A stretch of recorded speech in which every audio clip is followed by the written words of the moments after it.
গুণী লোকেরা গুণীজনদের কদর বুঝে তখন আমাদের ডাক অবশ্যই পড়বে। ইতিহাস হচ্ছে আমার কাছে সত্যি একটা ইতিহাস। মারুফ একজন পরীক্ষিত শিল্পী, যেটার আলোচনা হয় সেটার সমালোচনা হয়। শাকিব খান মানেই তো বাংলাদেশে একটা চমক, কারণ আমাদের ডিরেক্টররাই তো নাই। আমাদের ডিরেক্টর যারা আমাদেরকে নিয়ে কাজ করতেন, যারা প্রডিউসার কাজ করতেন, ওনারাই তো এখন কাজ করছেন না। তো ওনাদের কাছে যখন কাজ থাকবে সমপরিমাণ, তখন ইনশাল্লাহ অবশ্যই গুণী লোকেরা গুণীজনদের কদর বুঝে তখন আমাদের ডাক অবশ্যই পড়বে। ইতিহাস হচ্ছে আমার কাছে সত্যি একটা ইতিহাস। ইতিহাস ছবি আমি যখন করি তখন ক্লাস 7-এ পড়ি। এখন ইতিহাস দেখলে আমার যেটা মনে হয়, আমার কাছে মনে হয় যে ইতিহাসের যে লেকিংসগুলো আছে, এটা যদি এই সময় আমি অভিনয় করতে পারতাম, অনেক কিছু রিকভার করতে পারতাম। তো ইতিহাসে আমার অনেক অপূর্ণতা আছে, দর্শক যেখানে পূর্ণতা খুঁজে পায়। এখনও আমি যদি কোথাও যাই, বিশেষ করে আমি গ্রামীণ পটভূমিতে প্রোগ্রাম করতে বেশ পছন্দ করি, যেখানে সরাসরি দর্শকের করতালি পাওয়া যায়। ওই ধরনের মাটির মঞ্চে আমি 2-1টাতে কাজ করি।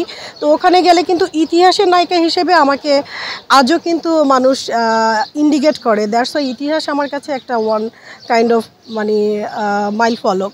মারুফ একজন পরীক্ষিত শিল্পী, যারা ছোটোবেলা থেকে কিন্তু অনেক হিরোরা এখানে হিরো হয়নি, যেটা মারুফ হয়েছে।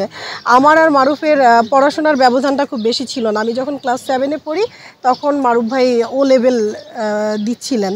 তো উনিও কিন্তু ছোটোবেলা থেকে এখানে কাজ করেছেন, এবং ওনার ব্লাডটা কিন্তু একটা কাজী হায়াত কাকার ব্লাড। সো কাজী হায়াতের পুত্র কি দেবে বাংলাদেশের মানুষকে, সেটা আমার বলার আর বাকি থাকে না।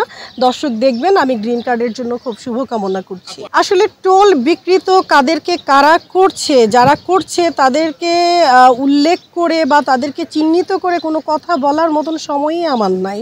যেটার আলোচনা হয় সেটার সমালোচনা হয়, এগুলো আমাদের কাছে নাথিং, আমরা দেখিও না অনেক সময়।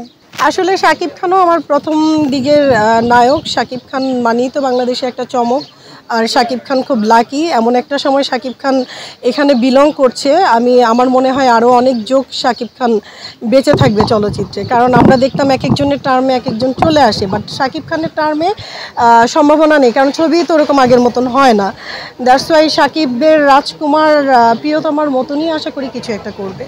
ছবি যদি আগের মতন হতো, আমাদের এই যে বাপ্পি চৌধুরী কথা বলে গেল, সাইমন আছে, চলচ্চিত্রে আরও অনেক নবাগত হিরোরা আছে, যাদেরকে আপনারা হয়তো অনেকে ওইভাবে চিহ্নিত করতে পারেন না, কিন্তু দেখতে শুনতে তাদের যোগ্যতা অনেক। ওরা আশা করি যে আগামীতে যদি ছবি করতে পারতো, ওদের নিজের প্রতিভা ফুটাতে পারতো, সুযোগই তো পাচ্ছে না।